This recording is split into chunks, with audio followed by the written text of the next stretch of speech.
Le Stade de France, c'est comme une église, confiait Vicente Lizarazu au journaliste du Parisien en 2019. Dessinant la ligne d'horizon du nord de Paris aux côtés de la basilique Saint-Denis, le Stade de France a en effet l'aura de l'intemporel. Mais alors que l'église et la République se sont séparées il y a plus d'un siècle, je file la métaphore, et l'esprit du temps nous interroge désormais sur notre relation au stade. Voyons d'abord le cas du Stade de France, pour ensuite ouvrir sur celui des stades en France.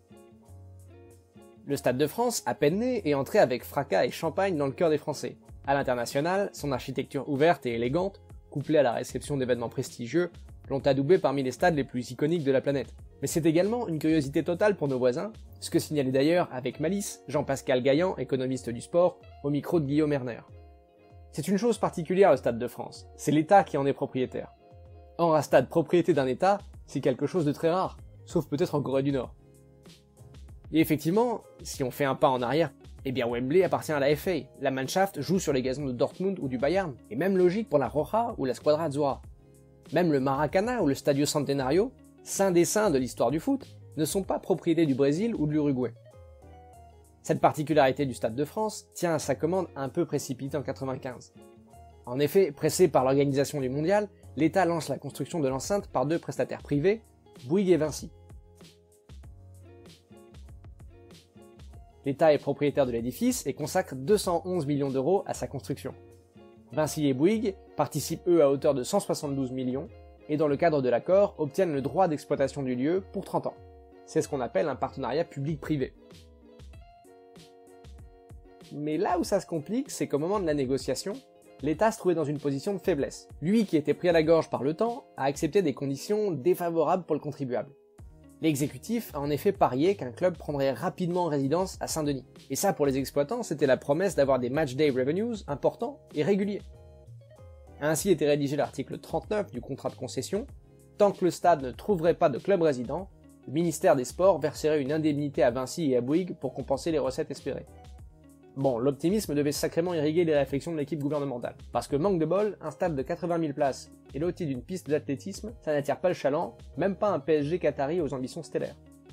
Ce sont donc quelques 119 millions d'euros d'indemnités qui ont été versés entre 1998 et 2013, date à laquelle cette obligation a pris fin, ce qui équivaut à une moyenne de 8 millions d'euros par an. Cette absence de club a donc coûté au ministère des Sports 5% de son budget annuel total. Alors bien que plus soumis à ce versement d'indemnités, le stade continue de coûter cher à la collectivité. En propriétaire, les travaux de rénovation demeurent à la charge de l'État. Ainsi, les JO de 2024 devraient nécessiter une enveloppe publique de au moins 50 millions d'euros. Le contrat de concession arrive à son terme en 2025, ce qui va venir très vite. Et ça inquiète d'ailleurs la Cour des comptes qui en 2018 déjà soulignait qu'on s'approchait dangereusement d'un retour à la même position de faiblesse connue en 1995. Si la tentation de vendre le stade existe, elle est plutôt impertinente puisqu'aucun acteur privé n'est appâté par un stade à 400 millions d'euros et qui en plus aujourd'hui est concurrencé localement par des arènes plus modernes. L'issue serait donc de trouver des termes d'exploitation plus en phase avec les exigences actuelles de tenue des finances publiques. Il a également été suggéré d'optimiser les sources de revenus, plus d'événements, stimuler le panier moyen, location de l'espace, naming, bon. Les pistes sont nombreuses et fonctionnent ailleurs. A noter enfin qu'en l'état, le Stade de France est rentable, juste pas pour le contribuable. En effet, l'exploitant doit générer un chiffre d'affaires supérieur à 60 millions d'euros annuels pour passer dans le vert, ce qui a été le cas tous les ans depuis la concession du stade, hormis en 2015-2016 du fait de l'Euro de football. La question se pose alors, est-il raisonnable de vouloir faire d'un stade un lieu rentable? Focus sur un casse-tête français. La France n'a pas la culture libérale des anglo-saxons. Notre philosophie juridique a été de voir dans le sport un rôle pour la communauté. D'où l'irruption de la notion de délégation de service public aux acteurs du football, comme les fédés ou les clubs. Ce qui, dans le cas du football, a un peu brouillé la compréhension des rapports entre les collectivités, les clubs et les stades. Les villes veulent des stades pour les riverains et pour le rayonnement local, quitte d'ailleurs à brader les loyers des exploitants. À l'instar de Marseille, dont le club s'acquittait en 2018 d'une part fixe de 5 millions d'euros, alors que la Cour régionale des comptes estimait qu'elle devait avoisiner les 8 millions. Les stades sont des équipements chers à construire comme à entretenir. Par exemple, la rénovation de Francis Leblay coûterait à la métropole brestoise 50 millions d'euros. Toujours à Brest, la prise en charge de l'entretien de la pelouse, 150 000 euros par an, revenait à la municipalité. Dans un entretien de 2018 à l'excellent EcoFoot, Eric Adamkiewicz, maître de conférence à Toulouse 3, s'en étonnait. Il n'y a que dans le sport où la puissance publique assure le bon fonctionnement d'une entreprise privée. En dehors du sport, donnez-moi un exemple de PME où le principal outil de production est financé par la puissance publique. Cela n'existe pas. On voit donc que la situation incommode déraisonnablement les comptes publics. Mais elle frustre également les clubs, qui se sentent bridés, et plutôt à raison, dans le pilotage des enceintes et donc dans leurs sources de revenus. Alors comment diable procèdent nos voisins? Eh bien lorsqu'on jette un œil au taux de remplissage par championnat, on se rend compte que l'Allemagne et l'Angleterre nous mettent à l'amende. Outre-Rhin comme Outre-Manche, la base est commune. Le stade est la propriété du club, et le confort du spectateur est au cœur des préoccupations. Exit la piste d'athlétisme, on va miser sur de fortes stratégies marketing stimulant la complicité club-fan, sur de l'hospitalité et du digital pour des services personnalisés. Des différences se dessinent toutefois dans la cible, les Anglais misent avant tout sur un billet cher, à destination du fan étranger ou du touriste, les Allemands eux parient davantage sur un billet à bas coût, qui cible le supporter local, ce qui permet indirectement de nouer des liens forts avec les collectifs d'ultra, dont découle par exemple l'incroyable ambiance du Westfalenstadion, ou Signal Iduna Park, et son mur jaune.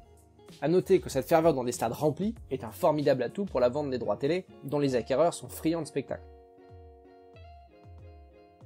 Pour l'anecdote, voici le tarif moyen d'un billet par match pour chaque championnat.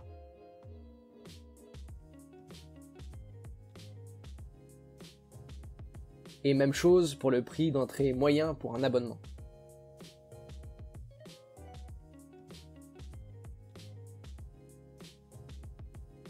On voit donc que la première ligue remplit en facturant cher.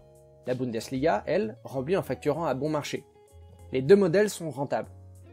Tout réside dans l'expérience du stade. Et la France, bien qu'ayant une culture football différente, est tout à fait légitime à vouloir rivaliser avec ces modèles, si elle parvient à faire évoluer sa gestion des stades. Si l'on revient à Brest par exemple, le projet bien avancé du stade qui succédera à Francis Leblay est très excitant. D'abord parce qu'il s'affranchit de l'écueil habituel de vouloir construire plus grand. Comme on l'a vu, les stades de Ligue 1 ont un taux de remplissage moyen d'environ 70%. Alors pourquoi vouloir voir plus grand? Le Blé, lui, compte 16 000 places, et un taux de remplissage de 94%. Le nouveau stade en compterait 15 000 maximum. Déjà, pas de péché d'orgueil de ce côté-là. Et ensuite, l'enceinte appartiendrait au stade brestois, qui en serait également l'exploitant, et dont il supporterait l'intégralité du coût de construction, 80 millions, via des fonds privés. De la même manière que Lyon s'appuie sur le Parc OL pour rentabiliser le Groupama Stadium, le stade brestois intégrera également une galerie commerciale, un hôtel, voire une piscine. Ce modèle d'environnement est d'ailleurs la clé de la réussite du stade le plus rentable du monde, le Staples Center de Los Angeles. Alors oui, ce stade bénéficie des avantages insolents qu'offre la mégapole californienne. Mais ce qui est dingue, c'est qu'il ne propose que 20 000 places. Quand on le compare à la locomotive européenne qu'est le Barça et ses 100 000 fauteuils, le Staples Center génère 250 millions d'euros par an de vente de billets, défrisant le Camp Nou qui culmine lui à 150 millions d'euros. La reine américaine s'appuie particulièrement sur son parc, le LA Live, pour s'épanouir économiquement. Ce qui est donc à retenir de tout ça, c'est que la rentabilité des stades est atteignable, mais qu'il demande une refonte des liens entre les clubs et les collectivités. Sur une note plus personnelle, je suis également convaincu que si le projet du nouveau stade à Brest voit bien le jour, eh bien le Staples Center California connaîtra enfin un rival à sa mesure. Voilà. Merci beaucoup d'avoir regardé la vidéo, j'espère qu'elle vous a plu. Moi en tout cas, je suis de plus en plus satisfait de la forme que ça prend, même si vous avez dû le voir, il y a encore des petits accros avec les affichages de lettres, donc il va falloir que j'affine ça avec le logiciel. Pour ce qui est de la prochaine vidéo, ça devait être une histoire de la tactique. Avec tout ce confinement, j'ai pas tous mes bouquins, donc je vais pas la faire. Ce que je vais plutôt vous proposer, ce sont des formats beaucoup plus courts, et normalement plus réguliers, format qui sera inauguré par l'étude d'un joueur qui m'est cher, Olivier Giroud. Restez bien chez vous, et puis à la prochaine, salut!